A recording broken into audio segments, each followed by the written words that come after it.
People die every day, B.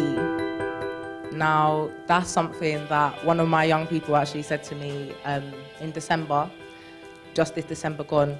And he was actually speaking in response to the fatal stabbing of a 17-year-old Joshua Folks. Rest in peace, Joshua. To which I responded, yeah, you're right. People do die every day, most of them of natural causes. But people aren't killed every day, and people aren't murdered every day. And the lack of distinction between the two was quite worrying, and it is still worrying, but I think that kind of statement is something I've become more accustomed to now in the work that I do, which is, my name is Temi, and I am the founder of Get Outta The Gang, an organisation which aims to tackle gang culture and reduce youth violence, predominantly in London at the moment. I'll say that. Thank you for the invitation to speak tonight, and to follow up after so many inspiring and amazing people is really quite humbling. But we were asked to speak about just some points we could touch on. Why do we do what we do? Why that issue in particular? Why social enterprise? What challenges do we face? What's the dream? Where are we going? And to be boring, I'm just really going to follow those things through. I didn't prepare anything in terms of reading from paper. I don't like to do that because I never follow it, and I just end up speaking forever anyway, so might as well just do that from now. So where it all began, I'd say I wasn't unfamiliar with gang culture. I grew up on an estate in North-West London. Yeah, but where it all began really was after the fatal stabbing of a 15-year-old Kyan Prince, rest in peace Kyan, outside a secondary school in North-West London, which I would actually then go on to attend. And I was only 10 at the time, and I was really quite confused as to how this level of violence could be, could be carried out by one, somebody so young, and two, against somebody so young. And I was curious, so what I did is I started collecting newspaper articles, everything really to do with gang culture and youth violence, and following all the stories in the news. And I did that for a long time, and I still do that today. I've got so many newspaper articles. But it all changed really in 2010 when, unfortunately, I didn't turn over the paper, it was on the front page. I had to see somebody that I knew on the front of that paper. And I'd say no amount of papers or news stories that I'd followed would have prepared me for that, because that level of understanding is something I'd argue only comes after you experience it yourself, unfortunately. So in 2010, I'm tempted to say the death of, but given the way I started this speech, I'll have to make the distinction and say the murder of a childhood friend of mine actually made me very, very angry. And following this, I was angry firstly at the people who did it for a long time. Secondly, at my community, who I felt after this incident still refused to accept that, one, we had a gang problem in the area, and two, that youth violence did also affect us in the area. And thirdly, most importantly, I feel like I was quite angry just at the world in general that these types of things could happen.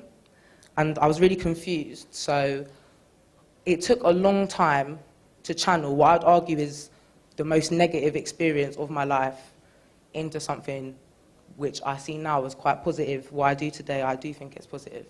So what is that? What do I do? So my organisation has 4 aims. 1, raise awareness about gang culture and youth violence. 2, challenge the misconceptions surrounding the types of people that join gangs. I know you hear a lot about those types of people and why they do it, because I don't really think that people understand.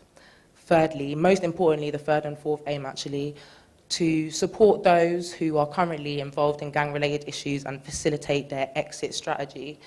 And lastly, and actually you could argue this one is most important, prevent those who are at a high risk of becoming involved in the future from doing that.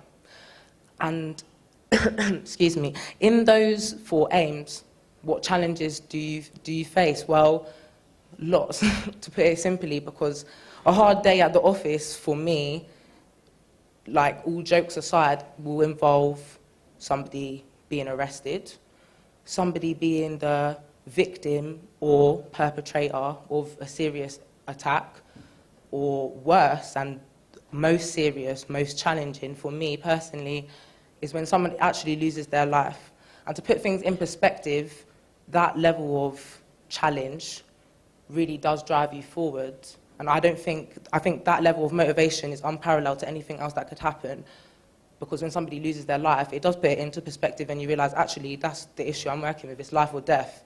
And as we're talking about what motivates you and what motivates you to do things, is that, because when I wake up, there's another story in the news and I realise, actually, I have to be on my job today because somebody else has just lost their life. So where is it going? What do I see? Where's the dream? And when I think about that, it would be so easy for me to say, I want to work regionally, bigger than that, nationally, globally. I'd love to go to America. Their gang problem is something that unparallels anything really that we have in this country.